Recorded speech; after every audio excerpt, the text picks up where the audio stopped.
Manual mode is the best way to get the full function out of a DSLR camera.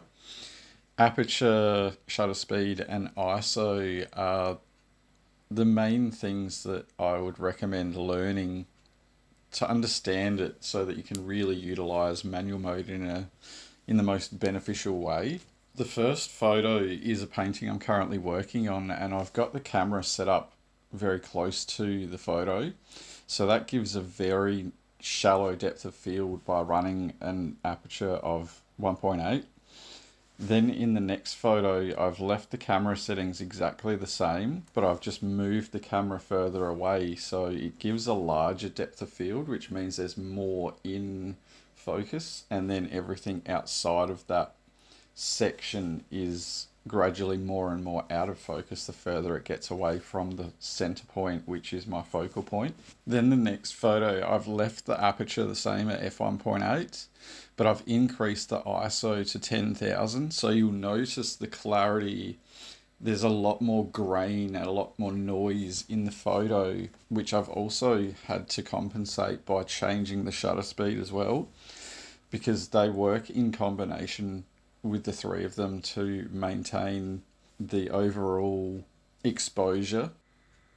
Then this next photo, I've left the ISO at 10,000, but I've increased the aperture to f8, which if you compare that to the earlier photos, you will see there's a larger depth of field. So the entire painting is in focus and including to the edge of the photo. Which to do that, I've had to compensate by slowing down the shutter speed so that the shutter is open longer to let more light in to have the balance in in the overall exposure. Which shutter speed also directly correlates to movement, how much movement you're capturing. So I've put the painting on a Lazy Susan and spun it with the same settings just to show how much movement it will capture. So if I wanted to spin it and capture the image of no movement, I would have to speed up the shutter speed to a lot faster, which would mean at f8 I would have to increase the ISO even more, which then would introduce a lot more noise, and then you'd have to do a lot more noise reduction in editing. But then I've gone the opposite way with this next photo, where I have changed the aperture back to 1.8 and left the ISO the same, which means I'm running a lot faster shutter speed. So the shutter is open less time. So it captures the moment. So it reduces the amount of motion that you can see. So there's still some motion, but it's a lot less than having that slower shutter speed. If you're taking a photo of something that's not moving, you can run a slower shutter speed, but if you're wanting to capture something that's moving, you need to run a faster shutter speed. But things like if you wanted to take, say, a photo at the beach, and if you wanted the water to look like it was just flowing and going out of focus, you would run a longer shutter speed. Whereas if you wanted to capture a wave that is just freezing that moment, you would run a really fast shutter speed and capture that split second. So the longer the shutter is open, the more movement it will capture in that single still image. Then these are just a couple of photos I've taken.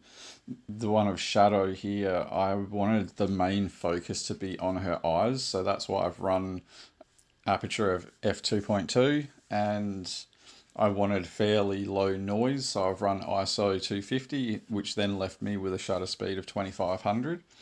And being quite a sunny day, it allowed me to not need to have a larger ISO. So if it was a really overcast, cloudy day, if I wanted to run a, if I wanted to run aperture and shutter speed the same, I would have had to increase the ISO.